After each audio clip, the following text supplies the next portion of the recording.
Christophe, qui vient de fêter ses 25 ans la veille, tient un premier cadeau d'anniversaire, la poignée de main de David Ginola.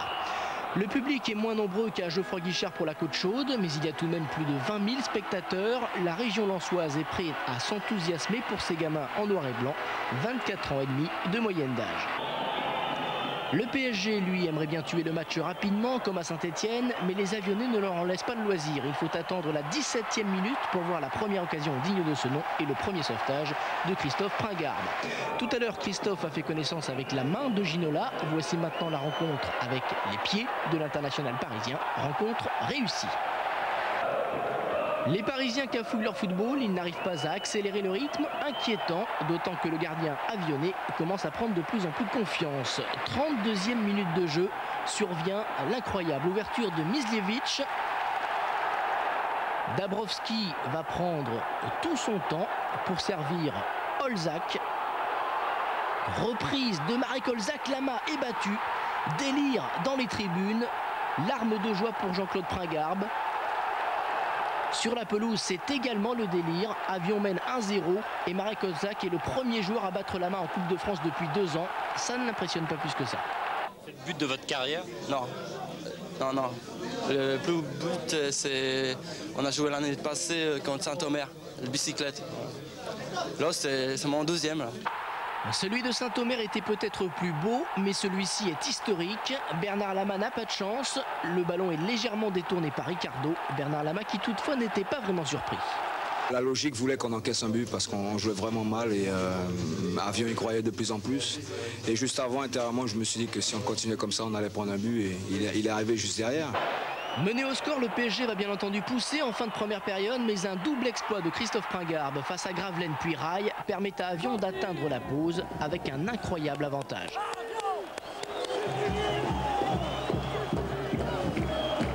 Début de la seconde période, on peut imaginer le discours qu'a dû tenir Arthur Georges à ses joueurs. Wea est rentré, il a écarté pour Le Guen, centre du capitaine parisien pour la tête de Bravo.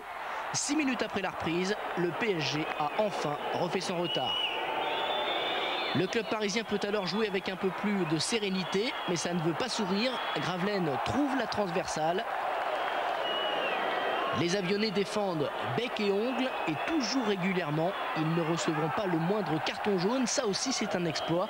Les occasions se succèdent. Guérin est contré par la défense nordiste. Puis ce sera au tour de Calderaro de rater la cible. Fin du temps réglementaire, le pronostic de Jean-Claude Pringarbe est toujours possible. Avion a déjà remporté son match et tant pis si la prolongation est rapidement fatale. Le suspense ne durera qu'une poignée de secondes. D'entrée de jeu, Ginola donne pour la première fois l'avantage au leader de la Division 1. 8 minutes plus tard, sur service de Ginola, c'est Georges Weah qui corse tranquillement l'addition. 3-1.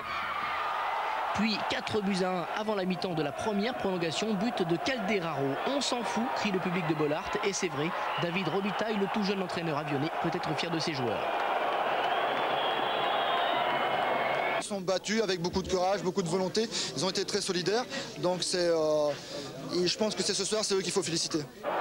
Bernard Lama, ancien Lensois, inquiété une nouvelle fois ici par Dabrowski, dénoncera à juste titre après la partie l'attitude d'une partie du public à son égard, tout en rendant hommage à ses adversaires du jour. On s'imaginait peut-être retrouver la même ambiance et la même équipe que Côte Chaude, nos tours précédents, et ça nous a surpris. Et je crois qu'en face de nous, il y a une très belle équipe qui a joué son va-tout et qui a développé un très beau football. Beaucoup de chapeaux pour Avion qui quitte la Coupe de France sous les applaudissements, y compris ceux du COP parisien. Et belle soirée pour la famille Pringarbe qui aura de quoi parler durant ces longues soirées d'hiver. C'est un énorme souvenir, ça restera marqué dans toute ma vie, ça.